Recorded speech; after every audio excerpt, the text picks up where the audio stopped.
Bonjour à tous, très heureux de vous retrouver pour votre quintet flash marocain de ce mercredi 18 octobre sur la piste de Ceta.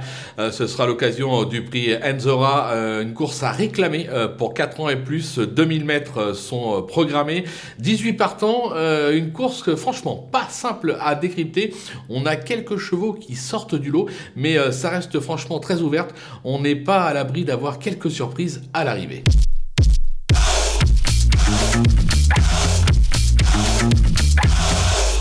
Allez, on attaque nos bases avec le numéro 4, Harold. Il s'est classé deuxième à ce même niveau et sur ce même parcours. C'était en juillet dernier. Il vient de renouer avec le succès à ce niveau sur la piste de Rémisen.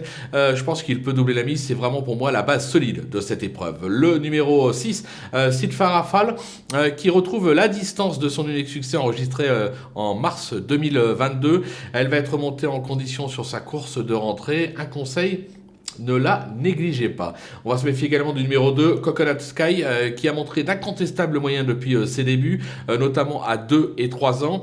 Il vient de refaire parler de lui à ce niveau sur la piste de Rémisen. Je me dis que sur sa lancée, il a encore sa place sur le podium.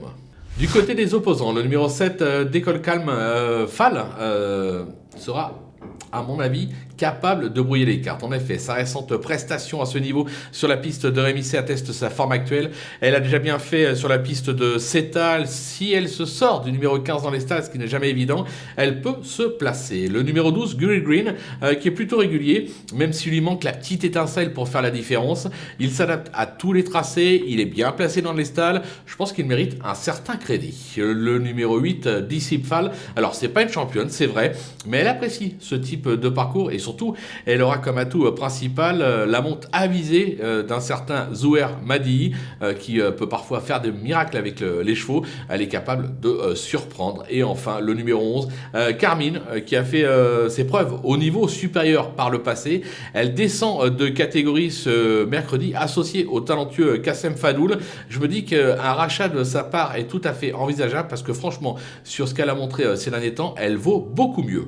On va passer au coup de poker avec le numéro 10, Kareli, qui a franchement déçu ces derniers temps, mais a montré des moyens au niveau supérieur par le passé. Décidée, je me dis qu'elle aussi, elle est tout à fait capable de se rappeler à notre bon souvenir et de faire afficher une petite cote sympathique dans cette épreuve. Voilà, on a fait le tour de ce quintet flash marocain. On va bien évidemment se quitter avec mon pronostic, mes conseils de jeu, et en vous donnant rendez-vous très prochainement pour une nouvelle émission.